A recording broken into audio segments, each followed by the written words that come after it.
All right, folks, good evening. Just about 7. Hopefully nobody showed up. I know one person did, to the Peabody Heights.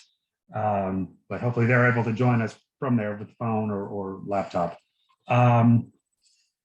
This is our last virtual meeting of 2022. Can't believe it's mid-December. So thank you for being with us. Couple quick administrative announcements. Those who are doing any articles for the CHOP, those need to be in by New Year's Eve to Ruth. We still don't have our SABR Day nailed down yet because it has to do with the renovations at Peabody Heights Brewery. Now that they're open 7 days a week, we used to be in the main room for those who come in the past. But if some of us remember a couple of years ago, we were stuck in the back room where it was frigidly cold. They're renovating that space, so that's where we will be. So either February 5th or the 19th. And starting next month, I see Michael Ortman's on here. He's going to talk to us on his book on January 4th. I just have to set up all the links and all that stuff. So 50 for 50, I have it. Very good. But I don't want to spoil the surprise. And the Orioles did not get Correa, which is probably a good thing. I have Justin speak to us tonight. I know he's talking to the Philly guys tomorrow. It's all over the map. So we'll let him do his thing on Baltimore's Union. You are a co-host, by the way, so if you have anything to share, you should be able to share your screen. Okay, so, excellent. Thank you so much. Yep. I will let Justin do his thing, and we can chime in at the end. Thanks, guys. Sounds good. Thank you for having me. I'll get all set up here and then be ready to go.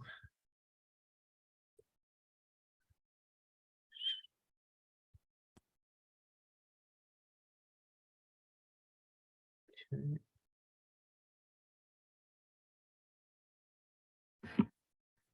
All right, so yeah, I'm going to talk about Baltimore and their singular season in the Union Association and kind of all the goings on. So we'll get started here. So for background, the Union Association was first announced in September 1883. The plan was that they would rival the American Association and the National League, so essentially try and compete on their level, sort of as a major league, even though the term major league hadn't been in use at that point in time. Probably the most impactful thing they were going to do is they would not respect the reserve rule. So essentially, teams in the American Association, National League, and the Northwestern League had all signed the national agreement before the 1884 season or 1883 season, and essentially it gave them the right to reserve up to 10 players on the roster for the coming season. And so the Union Association was essentially saying we're going to sign players who've been reserved and not we're going to go to that. And so that essentially puts them in opposition to organized baseball. So every league basically in the country that's organized is now sort of in opposition to the Union Association. The plan was to have 4 Eastern teams and 4 Western teams for scheduling purposes and travel purposes to make an 18 league. And Baltimore was one of the initial clubs to join. And the key person behind the Baltimore franchise is a guy named Albert H. Henderson. He was born in Canada in 1847, but he moved to Baltimore and grew up in Baltimore. He's actually a key figure in Baltimore baseball in the 1870s. He acted as a business manager for a bunch of top clubs, including the Baltimore Canaries, who played in the National Association from 1872 to 1874. He was also a clerk and became a mattress manufacturer. And then in 1883, he founded the Chicago Unions, which was a semi-pro club. And the plan was to join the American Association. He made the application in August of 1883 and it was quickly rejected. And that's sort of at the same time that he starts getting involved with the Union Association.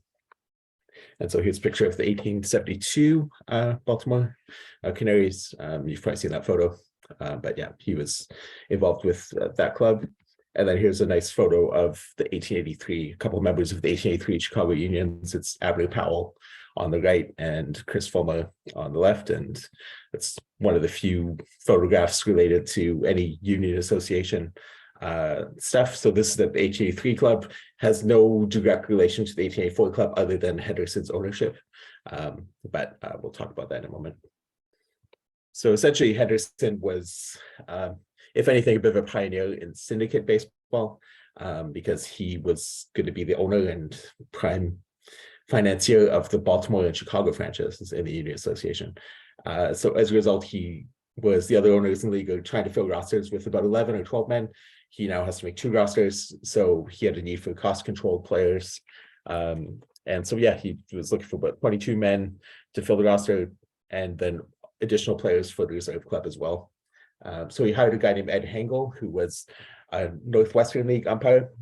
And for those that don't know, the Northwestern League was probably the best league in the country that wasn't the National League or the American Association. And so that would be the best place to find players who weren't in the established major leagues.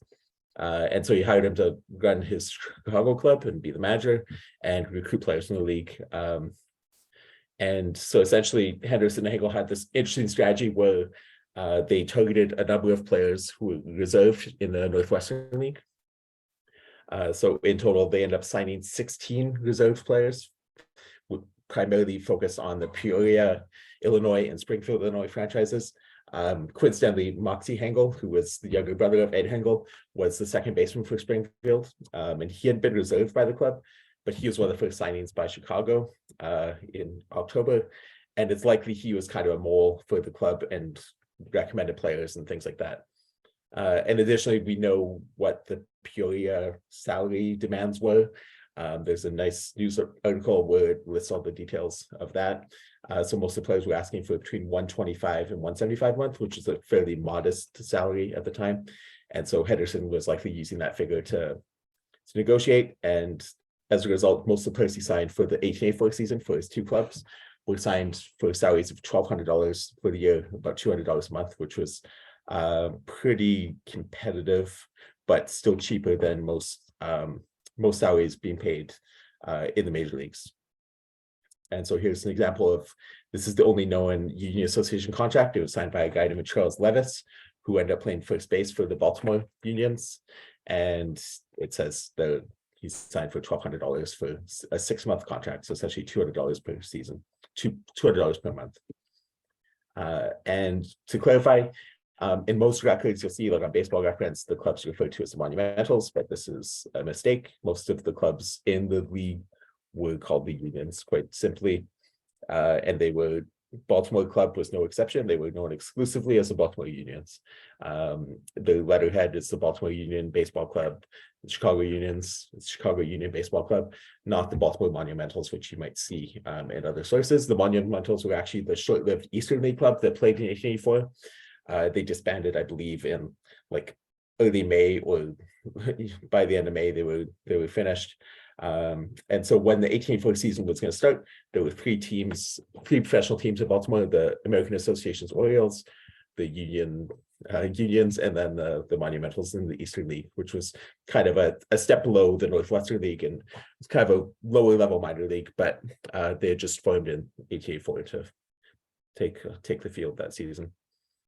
And then there's another guy, it's the younger brother of Albert Henderson. It's William C. Henderson.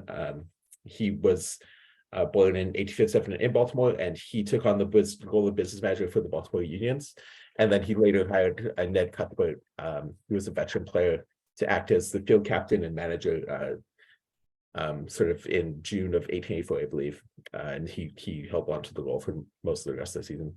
And there was ambitious plans to put up electric lights at the Baltimore Union Park at Bell Lot, and this was spearheaded by William Henderson. He was actually working with members of city council to see if it could be done. And so it didn't actually take place, but it's an interesting little side note that there may have been, night baseball, at least it's being discussed as early as 1884. And Henderson's only known involvement in baseball seems to have been that one season, and they died in 1929. And what you need to know about the landscape of baseball heading into 1884 is that the American Association was only entering its 3rd season, so it's still fairly precarious in a lot of ways. and in particular the Orioles were not entrenched in the hearts and minds of Baltimore's baseball fan base. The 1882 club was simply disastrous on and off the field. They lost money, they were disorganized, they were the worst club in the league, and then they folded at the end of the season.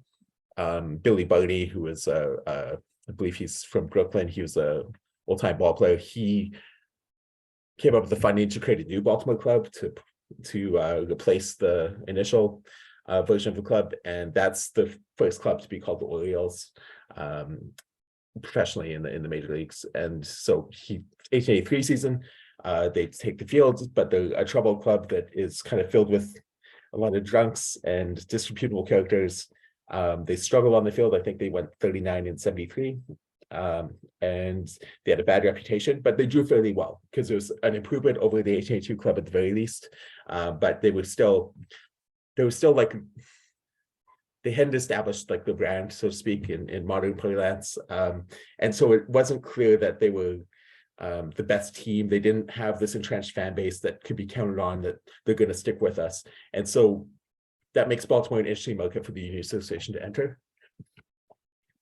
And so essentially, like, what they're leaning on is that Henderson is this well-respected guy in Baltimore. He's been involved in baseball since the 1870s. There was a belief that the club could win over local fans, given the precarious nature of the American Association.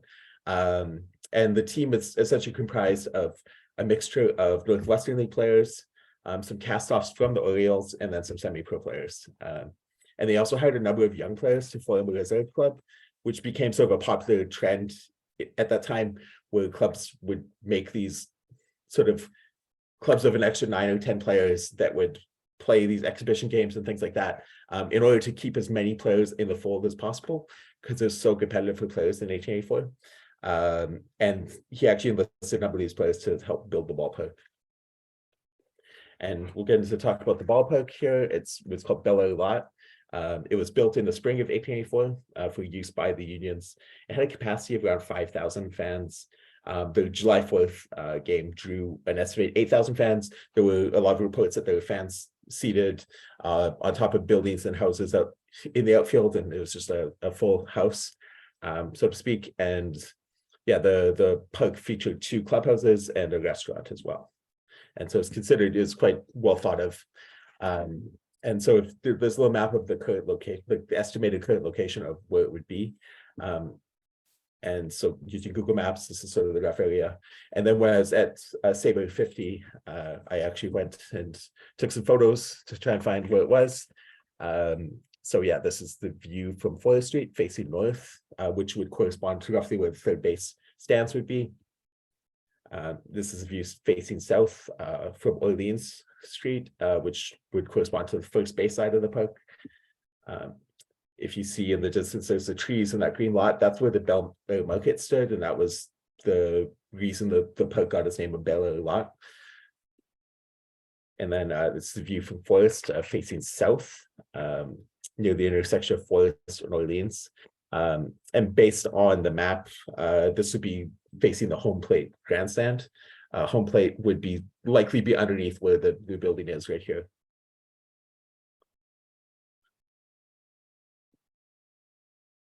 Okay. And then they also played one game at Monumental Park, which is the former Madison Avenue ballpark. They played it on August 25th. The idea was supposedly to host more fans, but the grounds were in such poor shape that the unions just returned to Bel Air Lot for the remainder of the season. So there's another map. I did go there to go take photos, but I found this nice hand-drawn map. I believe like Kenneth Mars. It's very nice, nice illustration there. And then so we'll get into some of the players that made up some of the best players on the Baltimore Union, some more interesting players that they had. So first and foremost, there's Bill Sweeney. He was born in 1858 in Philadelphia. He had made his major league debut for the Philadelphia Athletics in 1882, served as a change pitcher. And then he pitched for Peoria in the Northwestern League in 1883. And he was one of the first players signed by Henderson. He ended up being a workhorse for Baltimore. He pitched an astonishing 538 innings.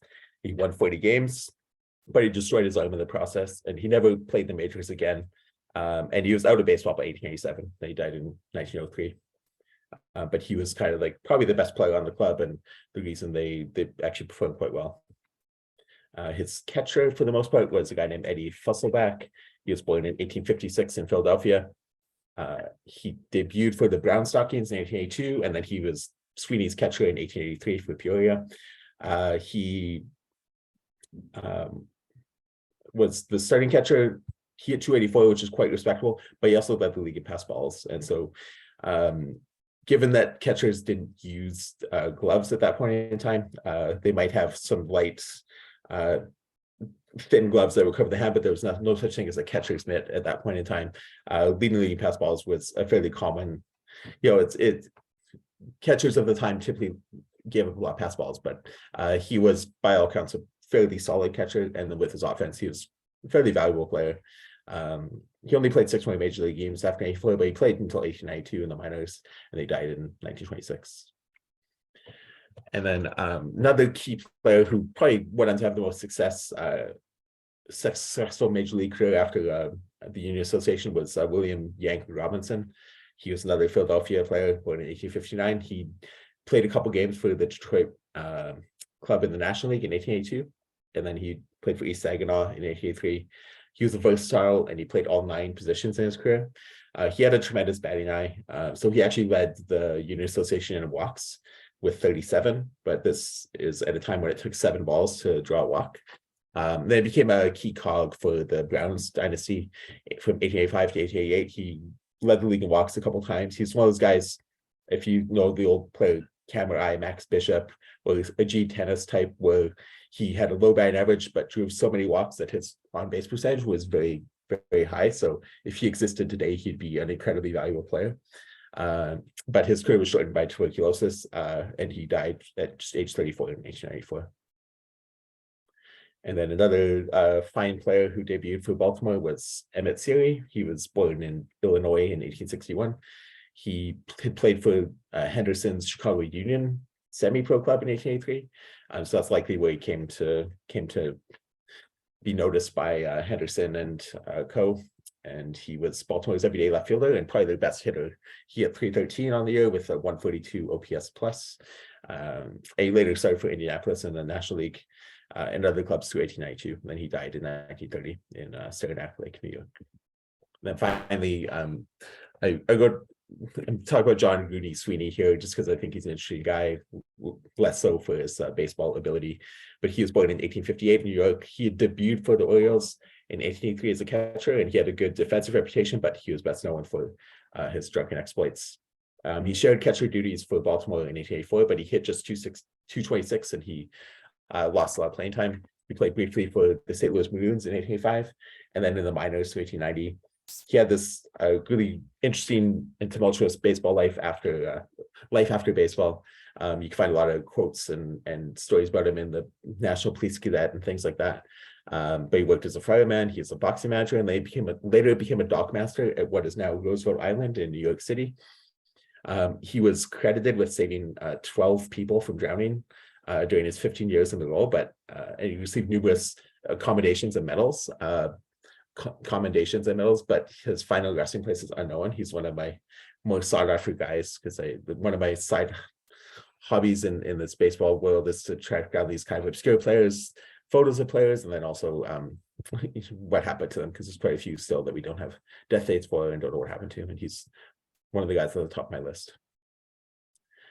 So in talking about what the club did well, Bill Sweeney was outstanding as the club ace, but he struggled against the champion St. Louis club. He went just 1-12. So he went 40-21 on the year, but 1-12 against St. Louis.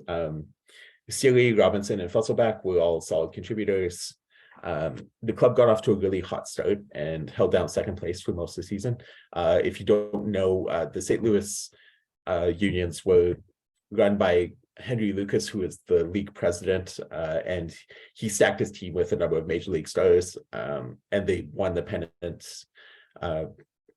by I think 25 games. There was no doubt about the pennant race. They started the season 20-0, and so finishing in second place in the Union Association was kind of a neat goal to have because there was no chance at winning the pennant. They did really well beating up on bad teams. which there were quite a few of in the Union Association. 52 of their 58 wins came against the second division. The weaknesses, probably number one, was they couldn't find a second pitcher who could reliably spell Sweeney and ease some of his workload. It was, even in 1884, it's still quite uncommon for teams to have to rely so heavily on one pitcher. It's also the year of Old House Radborn and Guy Hecker, who both pitched in and around 700 innings total on the season. But for the most part, teams will start to shift away from relying so heavily on one pitcher because they just recognize that it makes sense to have two pitchers if you can, and even more if possible to ease the workload. There's two main holes in the lineup as well. Only Sealy, Robinson, and Fusselback posted OPS plus north of 100, which again, OPS plus isn't the most helpful thing to talk about for 1884 baseball, but it just gives you a sense of maybe what the hitting capabilities were like. Ned Cuthbert was oddly, in addition to the role as sort of the field manager and field captain, he also played center field, but he was 38 years old and he hit just 202 with 55 OPS plus in 44 games. And so, yeah, that's just a questionable decision, like putting a 38-year-old who can't hit into center field. Even in 84, it doesn't seem like it was a great idea. And Charlie Levis had a pretty pitiful OPS plus of 76 as an everyday first baseman. First baseman at that point wasn't necessarily a slugging position, but it was still pretty below average. And they had some fluky run totals, and that they beat up a lot on poor teams, struggled against good teams. They were third in the league in runs scored per game, but again, they only had an 87 OPS plus, which suggests that maybe they should have been a bit lower. There were teams with over 100 that had fewer runs scored per game than them. So they had a really fast start and a slow finish. They were in second place for almost 3 months of the season, from June 18th to September 8th. And they went 34-20 in the first half with a really nice plus 84 run differential, but then they went 24-27 in the second half with a minus 50 run differential. They had a 13-game win streak from July 14th to August 8th, and then they sort of collapsed. And then Henderson's Chicago club was struggling financially because they just drew really poorly in Chicago, and they moved to Pittsburgh in late August. And then eventually Henderson merged the two clubs together. So Baltimore and Pittsburgh merged on September 18th. So in theory, you take two teams to make one team. That should strengthen them. But it didn't really solve a lot of the problems.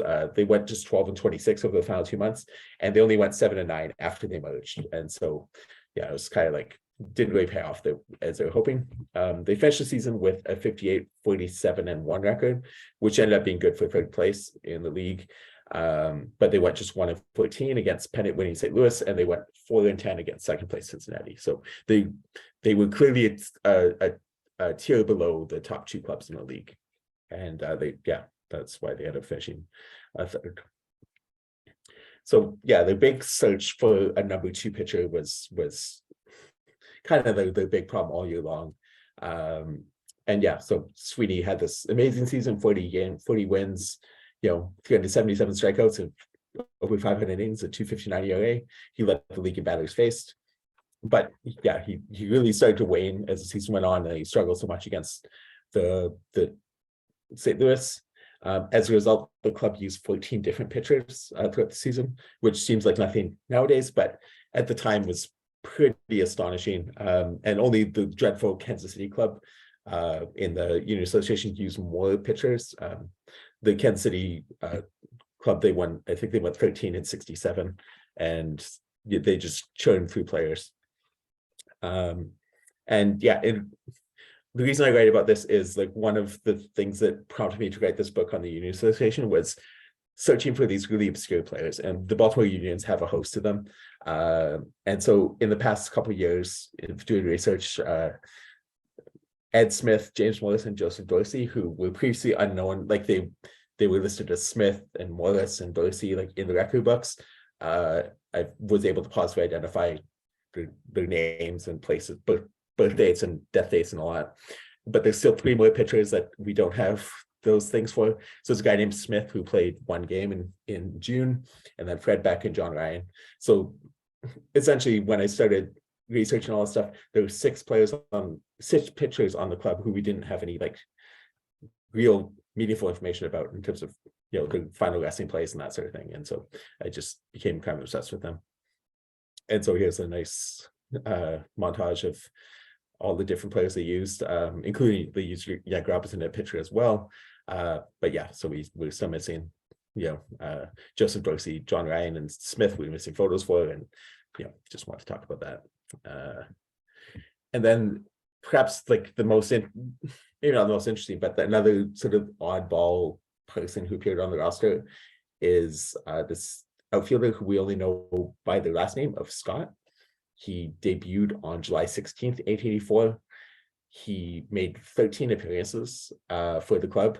They coincided entirely with Baltimore's 13-game win streak. And then he made his last appearance on August 5th. And then we never heard from him again. We don't know anything about him. We don't know anything about his, anything. There's just zero details about this guy, but he was a fairly decent player. It seems in 13 games, he hit only 226, but he ended up scoring 10 runs. He hit a double, a triple, and a home run, and he fielded a solid 909 in right field. And certainly was a player who probably was worthy of more opportunity, but just we don't know anything about him. So there's theories that he might have been playing under an alias, but it's just one of the more enigmatic cases in the baseball record book. And so from a financial perspective, the club drew fairly well. The total attendance is probably between 80 and 90,000 fans over the 50 home games. One of those home games is a forfeit, so if you divide it by 49 games, essentially we know from the finances, I've spent a lot of time researching all this stuff, but in order for a team to break even, they needed to draw about 1,300 fans per game in 1884. And Baltimore averaged over 1,400 a game, and throughout the summer they were averaging over 2,000 fans a game. They were doing fairly well and sort of holding their own with the Baltimore Orioles, who were much improved that year, and were actually Baltimore Orioles were actually in the pennant race in the American Association, and they outdrew the Unions, but both clubs were drawing very well throughout the summer. And as a result, Baltimore was one of the 5 Union Association clubs who didn't lose money on the season. And then towards the end of the season, Henderson, I think the situation with Chicago and Pittsburgh and the failure there had kind of soured him on his future in baseball. And so during the final road series for Baltimore that took place in Cincinnati, Henderson refused to pay the expenses for the club to return home. And so as a result, the players had to pay their own way back home. It signaled Henderson's kind of withdrawal from the Union Association. I think by the end of the year, he was kind of fed up with everything. And so any plans for the Union Association in 1885 would not include Baltimore. And so Henderson reportedly lost about $10,000 on the season entirely, although those losses are pretty much chalked up to the struggles of the Chicago club. And then he seems to have sworn off baseball after 1884. But the following year, he actually helped to launch America's first electric streetcar line in Baltimore. And then he later studied medicine. He got his doctor's license. He filed patents. He's credited with inventing a bunch of stuff. And it's like, he's just a very interesting guy who kind of has been forgotten in the baseball history books. And then I kind of became very intrigued by him. He died in 1928 at age 81. But his baseball exploits were almost entirely forgotten. They're not really mentioned in his obituary. And it's just, he's an interesting guy who did a lot of stuff, but just kind of has been forgotten. And so I was excited to write about him in my book. And then, so that sort of concludes it. I have written a book on Baseball's Union Association. It's available now. You can get it from McFarland Books, the website, or you can get it wherever the books are sold. So with that, I will close my screen. And I'm happy to take any questions, or if anyone has comments, please feel free. Just to let you guys know, Justin, I believe is up in Canada, aren't you? Yeah, I'm in Calgary right at the moment, but I've bounced around across the country. But I'm a lifelong Baltimore Orioles fan. So. Oh, well, I'm sorry we didn't meet at SABR 50, but thanks for coming. Yeah. No, it's wonderful. I was very excited to get down there. So. So does anybody have questions on anything about the Baltimore, the involvements? A pretty good crowd for December of 2022 and 11 days. Is it a safe statement to say that the league had no chance of making it? They were so disorganized that they couldn't possibly get a second year out of it? There were real serious discussions about playing in 1885, but they were going to reorganize as a Western League, and they met in December and re-elected Henry Lucas as president. And then in January they had another meeting scheduled, but at that point Lucas bailed and joined the National League. So essentially, the National League kind of like recruited Lucas to kind of get rid of the Union Association, and then the Union Association formed as the Western League. Like reformed as a Western League called the Western League in 1885, but that league lasted only a few months. And then, so there was real serious discussion, and it maybe could have happened, but without Lucas's backing, there really wasn't a chance for it. Thank you.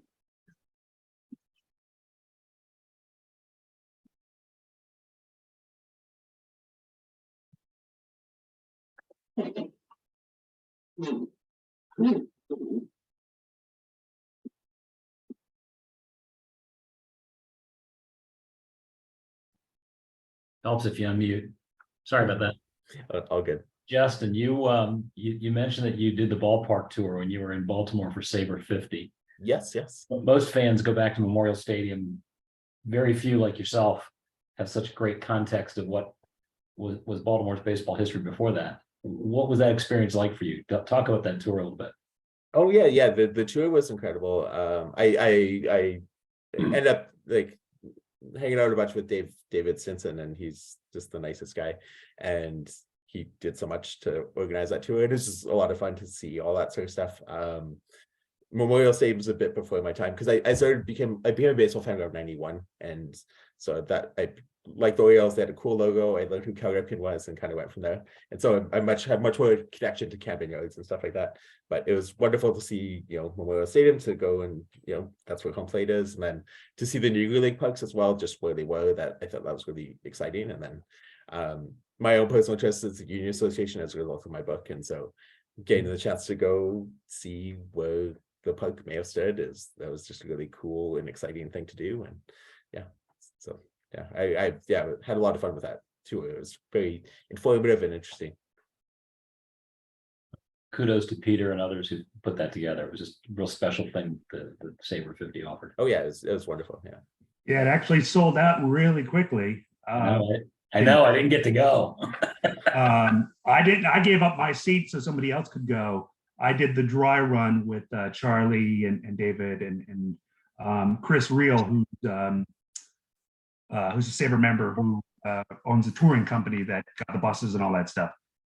So I went on the initial run because we had to figure out timing and if the spots were big enough for buses to pull in and turn around and all that kind of stuff.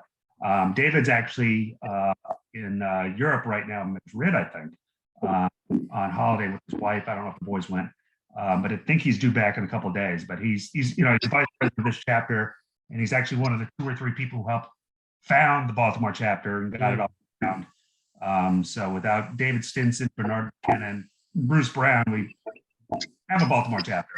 And I'd probably have a lot more free time,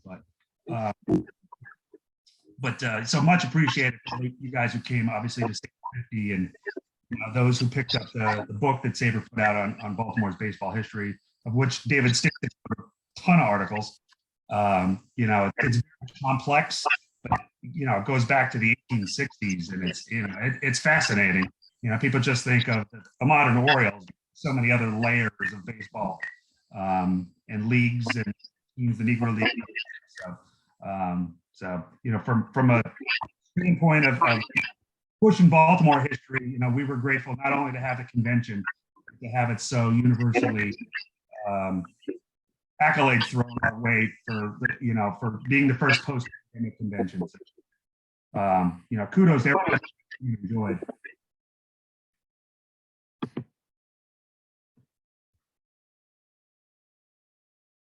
Anybody else? Questions, either in chat or throw one at Justin?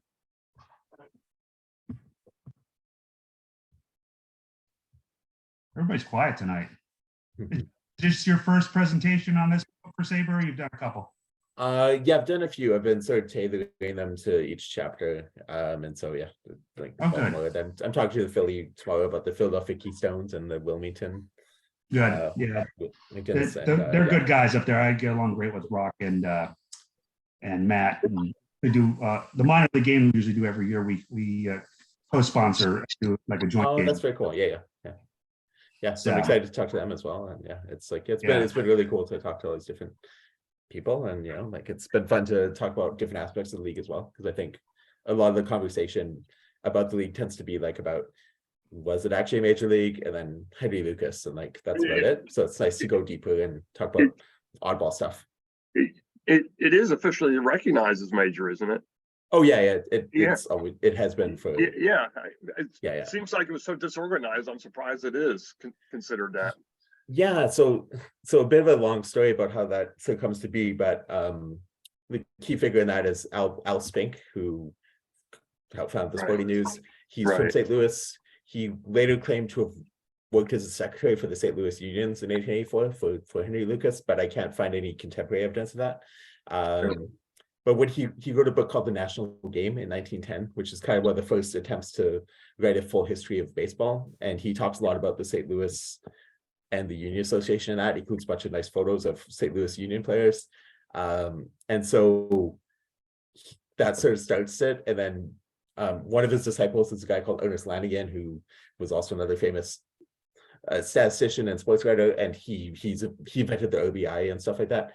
And he also grew up in St. Louis and was likely a big fan of the St. Louis Unions in 1884. And when he wrote the Baseball Encyclopedia in 1922, I think, which is the first baseball encyclopedia, also gives the Union Association credit and talks about it on equal level with the other major leagues. And so with that, like all of baseball, like history, like the attempts to historicize the game, the Union Association has always been kind of in the mix of that. And so from there, and then when McMillan officially named the major leagues in 1969, records, the Union Association is part of that. So it's just always been this lineage of it. It's influenced by these couple guys who were very outsized influence on all this stuff. But like that's, I think, part of why it ends up being recognized as such. But it also, there's not many other leagues. Like I can't think of another league other than maybe the Mexican League in the 1940s that actively tried to like go up against the major leagues and like doesn't have major league status. Like I don't know of any other league. So it's also like it's like as much the circumstances of what they're trying to do and trying to compete. So I think that sort of gives them sort of some status as well. So.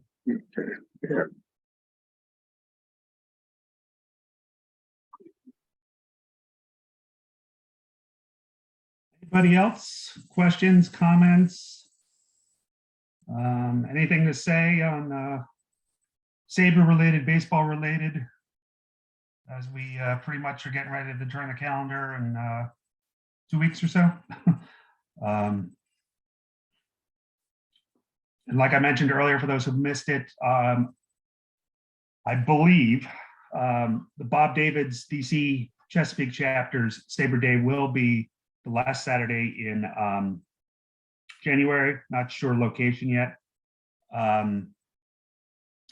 Ours will either be February 5th or February 19th, which would be a Sunday.